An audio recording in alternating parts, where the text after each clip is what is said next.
Now, this time last week, the news was fairly new that Will Honus had hit the transfer portal. And now Will Honus has made his decision, and he's going to the Big 12 in Kansas State. Yeah, joining forces with Adrian Martinez again. Yeah. So, yeah, good for him. The 7th-year guy and the 6th-year guy. I wonder what the average age on that Kansas State roster is going to be looking like when they start playing next August. So that is a veteran team. But good for Will. I mean, obviously he's a great player. Just been injury riddled his entire career, unfortunately, but when he has been healthy, he's been a heck of a player and been a very productive linebacker. So good for him. He gets another shot, and I mean he's a rare one that he won that.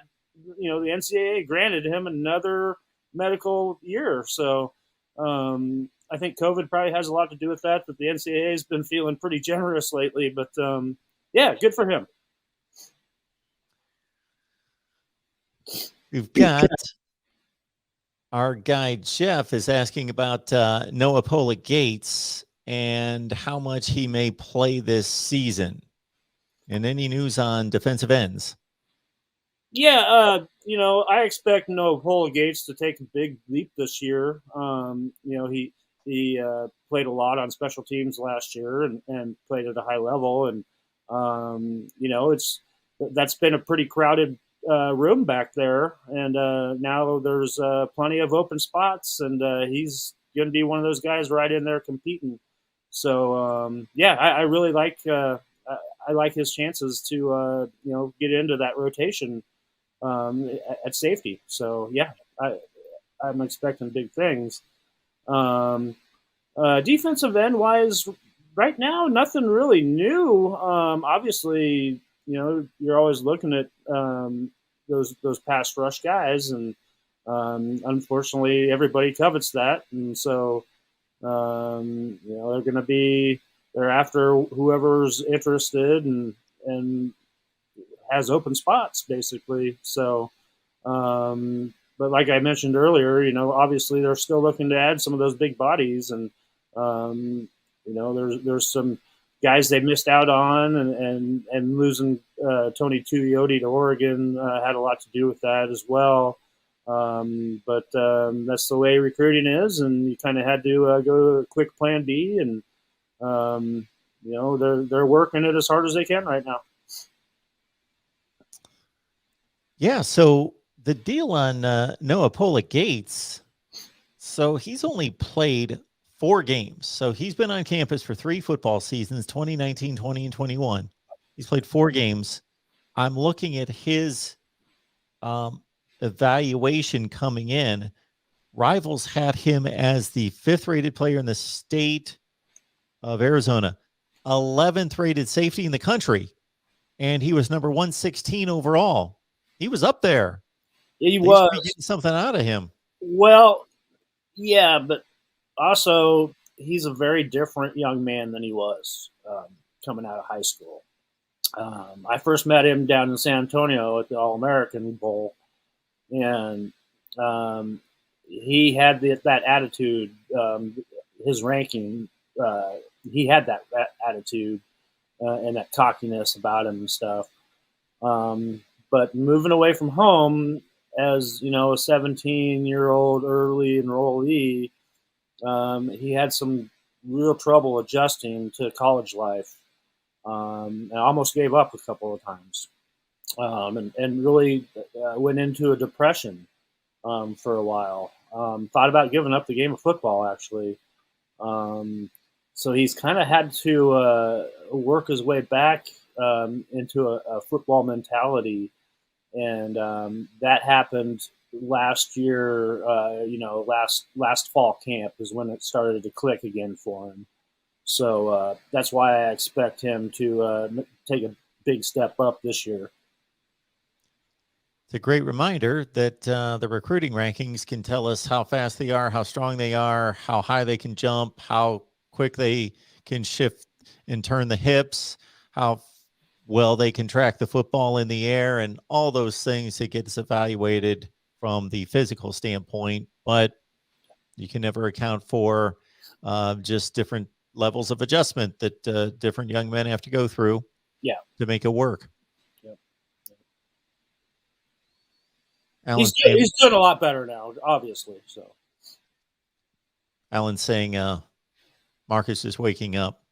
I wish, Alan, I was moving couches and tables and dressers all day, moving my son into his new house. So we're all happy for him. Congratulations to him, and just trying to fit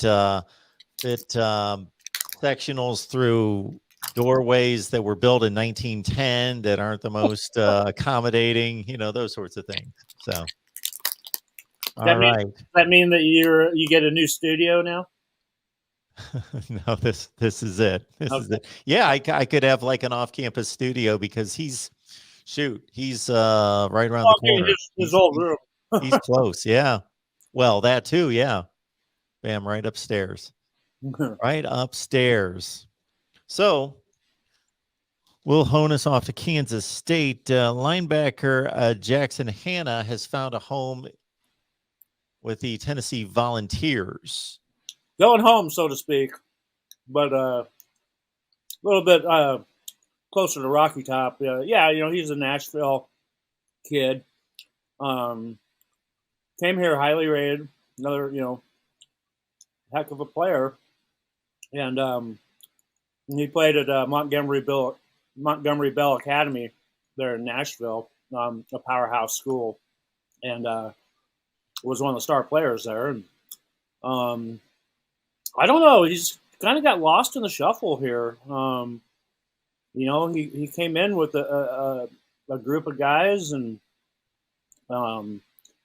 it just was really tough for him to ever crack the rotation.